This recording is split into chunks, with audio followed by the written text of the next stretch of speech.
പൊതുവേദിയിൽ അധിക്ഷേപ പരാമർശവുമായി വീണ്ടും Thrissur M P Suresh Gopi. AIIMS കേരളത്തിലേക്ക് ഉറപ്പായും വരുമെന്ന് പറയുന്നതിനിടെയാണ് സംഭവം. ആരുടെയും പേരെടുത്ത് പറയാതെയാണ് കേരളത്തിൽ എയിംസ് വരും മറ്റേ മോനെ എന്ന് സുരേഷ് ഗോപി പറഞ്ഞത്. തൃപ്പൂണിത്തറ NM ഹാളിൽ BJP സംഘടിപ്പിച്ച വികസിത തൃപ്പൂണിത്തറയ്ക്കായി യോഗം ഉദ്ഘാടനം ചെയ്ത് സംസാരിക്കുകയായിരുന്നു സുരേഷ് ഗോപി. എയിംസ് സ്ഥാപിക്കുന്നതിനായി 5 ജില്ലകൾ നിർദ്ദേശിക്കാനാണ് കേന്ദ്ര സർക്കാർ ആവശ്യപ്പെടുന്നതെന്ന് അദ്ദേഹം പറഞ്ഞു.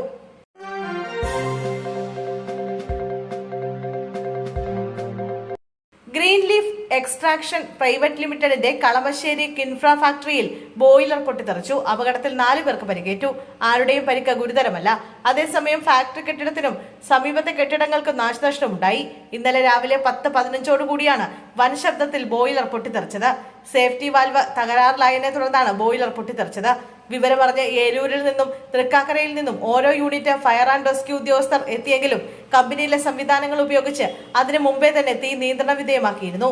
പരിക്കേറ്റ 4 പേരെയും ഉടൻ എറണാകുളം ഗവൺമെന്റ് മെഡിക്കൽ കോളേജ് ആശുപത്രിയിൽ എത്തിച്ചു.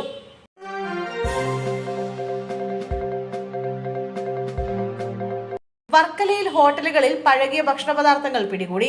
നഗരസഭ ആരോഗ്യ വിഭാഗം ഇന്ന് രാവിലെ ഹോട്ടലുകളിൽ നടത്തിയ പരിശോധനയിലാണ് പഴകിയ ഭക്ഷണ പദാർത്ഥങ്ങൾ പിടികൂടിയത്. വർക്കല ടൗണിലെ 10ഓളം സ്ഥാപനങ്ങളിൽ നടത്തിയ പരിശോധനയിൽ റെയിൽവേ സ്റ്റേഷന്റെ മുൻവശത്ത് പ്രവർത്തിക്കുന്ന പാലസ് ഹോട്ടൽ, നടയറ ജംഗ്ഷനിൽ പ്രവർത്തിക്കുന്ന ഫാർമേഴ്സ് ഹോട്ടൽ എന്നിവിടങ്ങളിൽ നിന്നുമാണ് പഴകിയ ഭക്ഷണ പദാർത്ഥങ്ങൾ പിടിച്ചെടുത്തത്. 4ഓളം ഹോട്ടലിൽ നിന്ന് നിരോധിത പ്ലാസ്റ്റിക് ഉൽപ്പന്നങ്ങളും പിടിച്ചെടുത്തു. പഴകിയ ഭക്ഷണ സാധനങ്ങൾ സൂക്ഷിച്ച ഹോട്ടലുകൾക്ക് പിഴ ഈടാക്കിയതായി ആരോഗ്യ വിഭാഗം അധികൃതർ അറിയിച്ചു.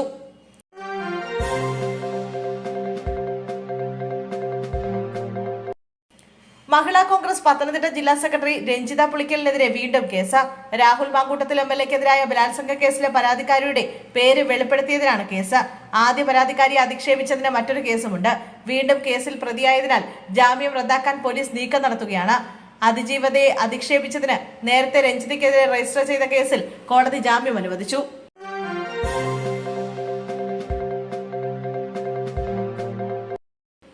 തൃശൂരിൽ കൗമാരകലയുടെ മഹാപൂരത്തിന് തിരിതെളിഞ്ഞു. മുഖ്യമന്ത്രി പിണറായി വിജയൻ 64ാമത് കേരള സ്കൂൾ കലോത്സവം ഉദ്ഘാടനം ചെയ്തു. മന്ത്രി K. രാജൻ സ്വാഗത പ്രസംഗം നടത്തി. സർവമായ സിനിമയിലെ നായിക റിയ ഷിബുവും വേദിയിലുണ്ടായിരുന്നു. രാവിലെ പൊതുവിദ്യാഭ്യാസ ഡയറക്ടർ കലോത്സവത്തിന്റെ കൊടി ഉയർത്തി. കേന്ദ്ര സഹമന്ത്രി സുരേഷ് ഗോപിയും വേദിയിലെത്തി. ആനന്ദാനുഭവം സൃഷ്ടിക്കൽ മാത്രമല്ല കലയുടെ ധർമ്മമെന്നും പൊള്ളിക്കുന്ന ജീവിതാനുഭവങ്ങളിലേക്ക് ഞെട്ടിച്ചുണർത്താൻ നടത്തുന്നത് കൂടിയാവണം കലയെന്നും മുഖ്യമന്ത്രി ഉദ്ഘാടന പ്രസംഗത്തിൽ പറഞ്ഞു.